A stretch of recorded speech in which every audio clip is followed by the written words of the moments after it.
Hi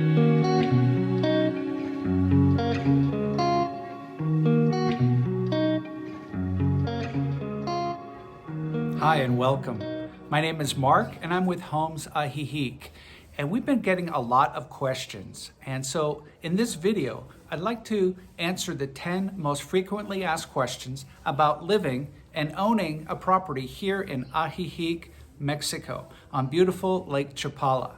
So let's just jump in. So the first question is, why did you choose Ajijic over other Mexican destinations? And that's a great question because there's a lot of great places to live in Mexico. There are places that I'm sure you've heard of and maybe even visited, places like Cabo San Lucas, Cancun, and a very popular place with expats, which is San Miguel de Allende. And this is another one. This is in the top 5 to 10 places where you want to consider living because it has beautiful weather year-round. We're in the tropics, but we're up at 5,000 feet in elevation. So it really is beautiful. And the weather is great year-round, as I just mentioned. And we're also on the largest freshwater lake in Mexico, Lake Chapala, which is 50 miles wide. I'm not sure about kilometers, but it's more than that. So it's about maybe 80 kilometers wide. So excuse my American measurements. But it's a great place to live. People are very friendly. The Mexican community and the expat community is mostly from the US and from Canada. And people tend to get along very well, and it's a very bilingual place. So if you're not a native Spanish speaker, you can get along here very easily. So those are the reasons why we moved here. Another question is, what is the housing market like in Ajijic? Well, we've gone through a very interesting year. This last year has been a softer year because there's been a lot of uncertainty, I would say, in the Western economies, in the US, in Canada, and in Europe. So it's been a very much slower time than normal. So it's really a great time for buyers to come into the market because the prices haven't really moved too much in the last year throughout all of 2024, and probably will remain a little bit soft into 2025. So we are working with buyers today, and they have lots of choices they didn't have before. In the last 5 years, the prices have gone up dramatically because of the interest in this locale and the interest of people wanting to leave what they see is not a great direction for the US and Canada. So you'll see a lot of people moving here. Next question, question 3. Is it difficult for people to find housing here? Well, you know, as I just mentioned, there's actually more availability for owning a home than there has been in years. There are certainly lots of homes in the market, and if you see our website, you'll be able to browse the MLS, the multiple listing service, and see what's available.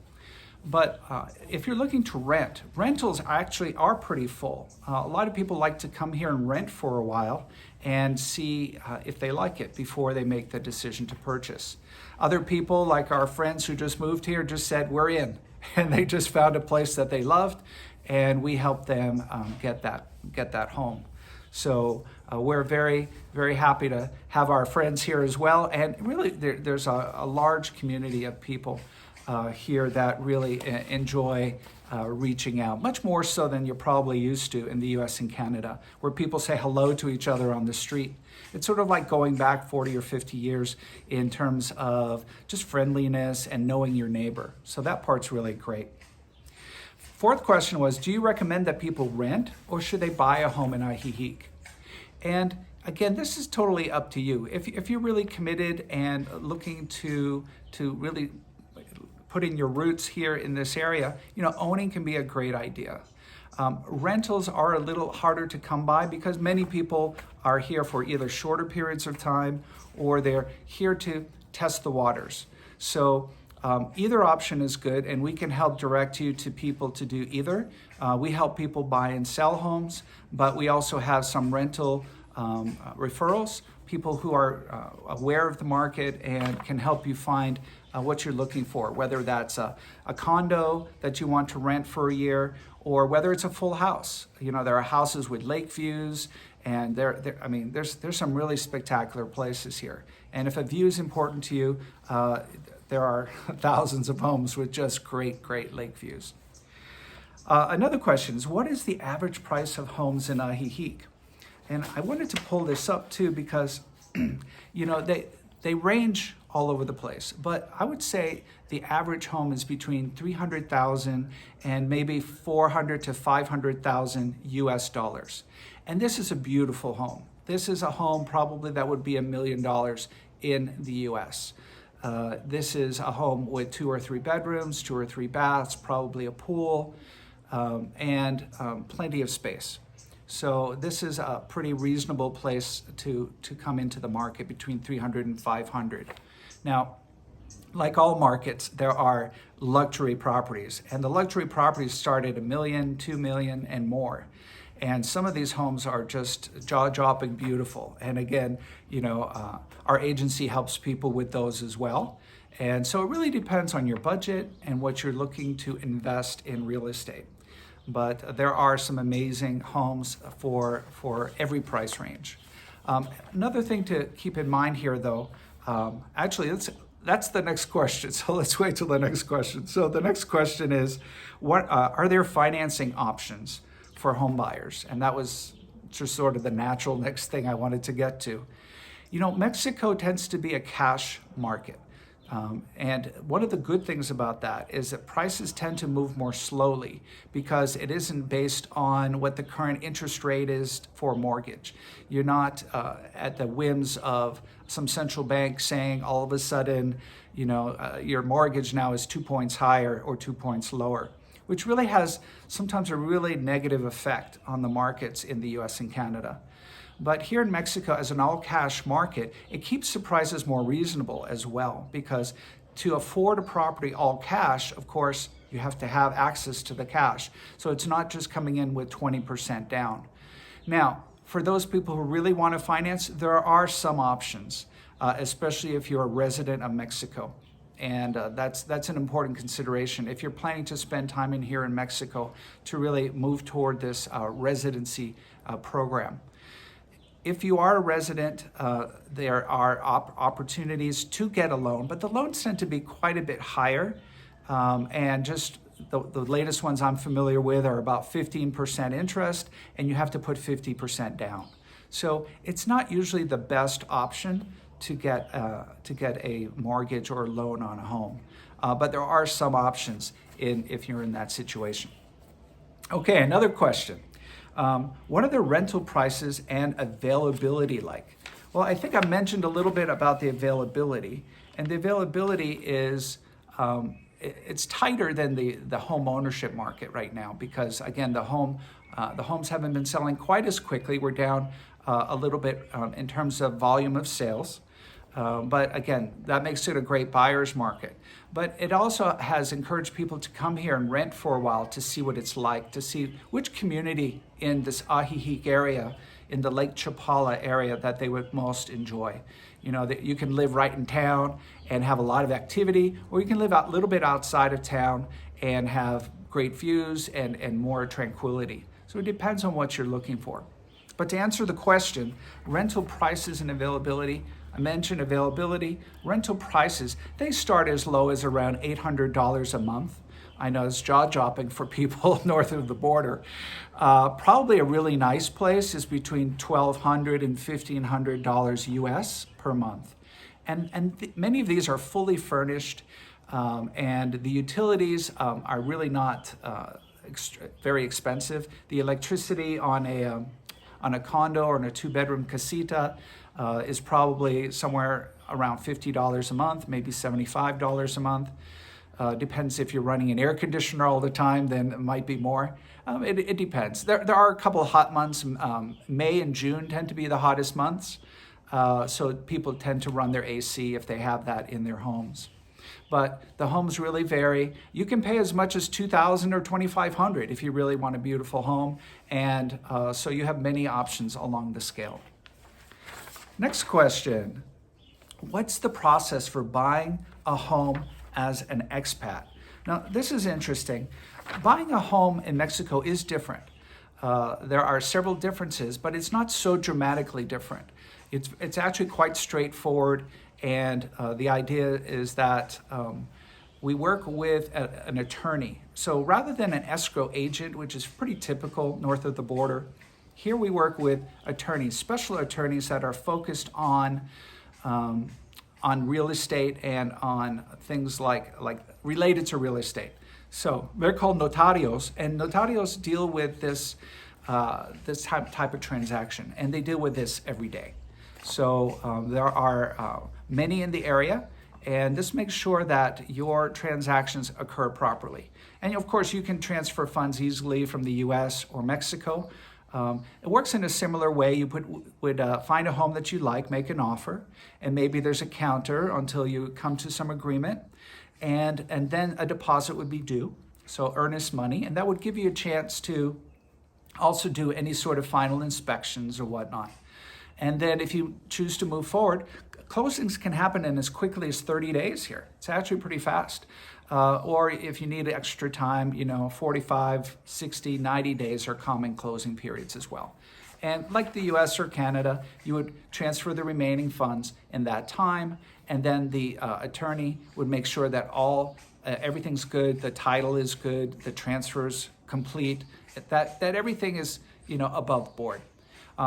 We definitely recommend that you always use a notario because they make sure that everything is done correctly. Okay, more questions. Do I need a property inspection before buying? Look, you don't need one, but I always recommend that people get one. Many of the homes in this area were built 30 and 40 years ago, and some even earlier. This is actually started as a small fishing town hundreds of years ago. So some of the original structures, although they've been renovated on the inside, some of them gutted to the walls and renovated, the structures themselves are older. Now there are also very new construction, and those are usually less of an issue because the electrical and the plumbing and all that is fine. But no matter what you're buying, it's always a good idea to know what you're getting into before you make such a big commitment. So we always recommend that you do an inspection, and this is a buyer's cost. So it will cost you a couple $100 to do an inspection, perhaps more if you have a bigger home. And then you'll know exactly what the issues are. You'll know if there is a water leak. If there is, it can be repaired. It's always better to repair it before you move everything in. How is the roof? Is the electrical system up to date? All of that. And many people here love the older homes, and what they do is they can renovate them, and many of them have been renovated already. So if you're looking for a project, there's those opportunities, and if you're looking for something turnkey, those are here as well. The final question: how difficult is it to move and settle here in Ajijic? Now, moving anywhere is a challenge, right? Because you're moving away from friends and family, and unless you're bringing them with you, and the day-to-day merchants that you're used to dealing with. On top of that, you're also typically moving to a new country. Although there are many people from big cities in Mexico are moving to Ajijic to retire or for a second home, most of the people that I'm working with here and that our team works with are coming from Canada and the US. So it is going to be a change. So definitely prepare for that, but we definitely work with some of the best folks in the industry to help you with moving, to help you with immigration, because we do recommend you pursue your residency here. And many people can go right to what they call permanent residency. So you simply become a resident, and then you can come and go as you please. You don't have to be restricted by the 180-day visit rules in Mexico, which is what the tourism rules are. As a resident, you can come and you can stay and as long as you want. You can come and go. This is your home when you're a resident. And you don't have to give up your home in the US or Canada or your residency or your citizenship. You're not necessarily becoming a Mexican citizen, you're becoming a Mexican resident. So you can keep your US and Canadian citizenship, and then you add this residency to your portfolio. So now you can come and go as you please. You'll be welcome back in your home country as well as your new country here in Mexico. We also have a guide. If you visit our website, we have a free guide our Ajijic relocation guide to help you understand what are the different issues that will likely come up that you want to, be aware of. What are the things that are simple, and what are the things that might be a little bit more of a formality, more of a steps to accomplish. But again, we're not just here to help you find a home. We're helping you to get settled here in Ajijic and to meet lots of people that you haven't met before, and to really create a social circle here, to create a new community.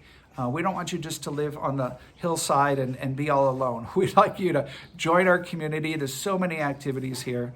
The Mexican people are so lovely and have so many great festivities and fiestas, and they're always welcoming us to participate. As well as expats also have their own community. There's the Lake Chapala Society, which is very common, very popular, I should say, with expats. It's a great way to meet people. And as I said at the beginning, if you don't know Spanish, don't worry. You'll learn a little bit of Spanish. And our guide, actually, if you want to download that free guide, the Ajijic guide, has some of the most common Spanish expressions. It's always nice to say please and thank you, por favor and gracias. You're in a Spanish country, so if you can say a little bit of Spanish, that's great. But English is okay. English is okay for virtually everything. So thank you for asking all these great questions. I hope these answers helped and that you find Ajijic one of the places that you want to explore further. I look forward to helping you, and I look forward to seeing you in Ajijic.